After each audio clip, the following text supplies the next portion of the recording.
Well, working on doing these Honduran Roadwoods Gales. Working on some very fancy ladies. The wood burl in this is great. I get it from Tim Kipps. But they're definitely all done by hand. So it takes a while on each one. And right now I've got several I'm ready to put together. So today's minutes from the shop, you guys get to see how tube rivets go from being hardened steel to soft and annealed.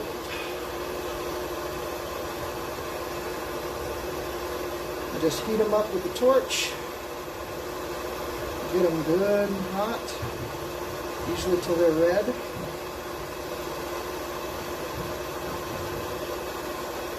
Like so. And then I set them down and let them cool. And I do the next one. What you guys can't smell is I definitely just put my finger on the end of that tip when I was pulling it off. That was a mistake. You guys have been real rock stars while I was getting better. First couple of days back in the saddle, I had a few things I needed to fix around here. But I'm in the shop, reaching out to people as I continue to mark them off. And I've got several compensators and things that are going to go out here. My son has just got to finish his work so he can come out here and go back to polishing them.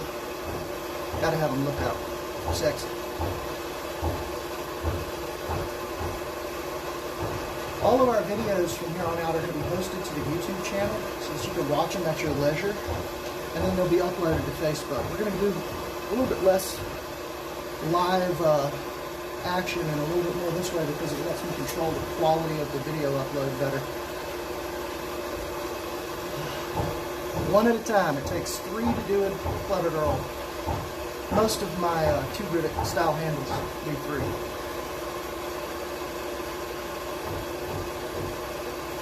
One of the things that I learned from Ryan M. Johnson in the shop is just because something is no longer glowing doesn't mean it's not hot. I can't tell you the number of times I've reached over to pick up something that looked like it was cool by now when it was very not cool, and it would take your fingerprints off. So we're going to be doing gear testing videos every week. We're going to be doing specific targeted videos for demonstrations of testing and stuff. And I'm going to start just putting up kind of shop minutes with little stories because I want to be cool like Ryan. In fact, I wanted to start my first shop talk story with how I met Ryan Johnson and how we got in with RMJ Tactical and through them CRKT. Alright, so I was on Facebook. I was still policing full time. My buddy Corey and I were starting to figure out how to make knives. I had made them for years as a kid, but they weren't any good. I mean, they were tough, but they set the bar for ugly. And that's coming from me. Well, one day, this guy I didn't know sent me a friend request on Facebook.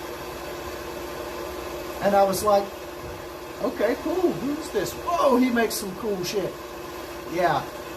And then I realized I was talking to somebody who knew what they were doing.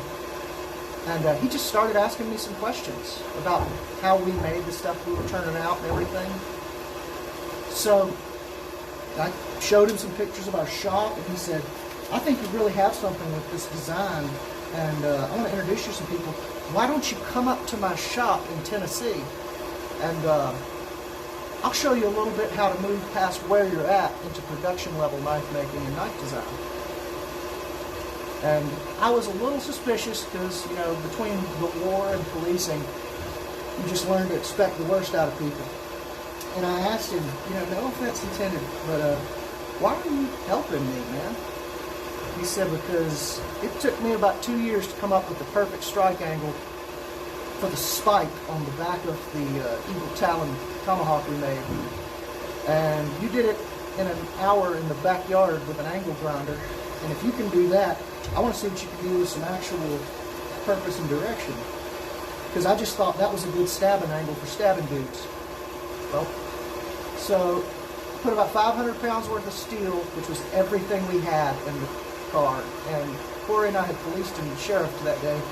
Got out to the shop at like 8 o'clock at night, had to finish some stuff, then load it up and get out of there, all in heavy rain. Well, by the end of that rain, my 4-cylinder Ford Escape was sunk to the door jambs way away from the road because it had just turned that pine forest into soup. So we called a buddy of mine who policed in Harris County, and he said, hey, I know a guy who will come tow you out of there. I said, I don't know, man, we're way back there. He said, this guy can tow anybody from anywhere, and he was right. He was an older gentleman, and he had a mustache like Mario. And he just threw some blocks and tackles up on some trees, ran a line, and 5 minutes later, we were unstuck and ready to get on the road. I paid him $200 cash with a $100 tip because I could not believe he got it out of there. And he said, well, I've been doing this for 30 years. That truck don't do what it want to do. It do what I tell it to. And he was right, because I know how geometry works. I know how trigonometry works. And nothing of that was applicable to how that man got us out of the woods that night. We got to Chattanooga at about 3 or 4 a.m., went to Ryan's shop, and he proceeded to basically grab us by the face and make us drink from a fire hydrant because he just had so much information and resources. We were dumpster diving in his trash can outside of his shop looking for scraps of steel and G10, like the knife-making hobos that we were, so that we could head back to our action building in the woods and attempt to duplicate all these things we had seen and learned. So comes Blade Show. We weren't brown bagging it because we didn't have anything we were even willing to sell at that point. What we were doing was we had a backpack full of knives, and I wanted to go find all these new mentors I had on the internet and talk to them and let them physically handle the stuff I'd made doing what they told me to. And that was back in 2012. Well, that was the day I met Lynn Thompson and Elmer Rausch at the same table. But I'm going to save that story for another shop talk.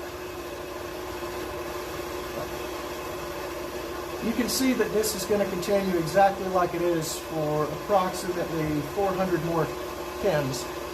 So I'm going to cut this video off, and this little shop talk story can hit up Facebook. Or, excuse me, YouTube.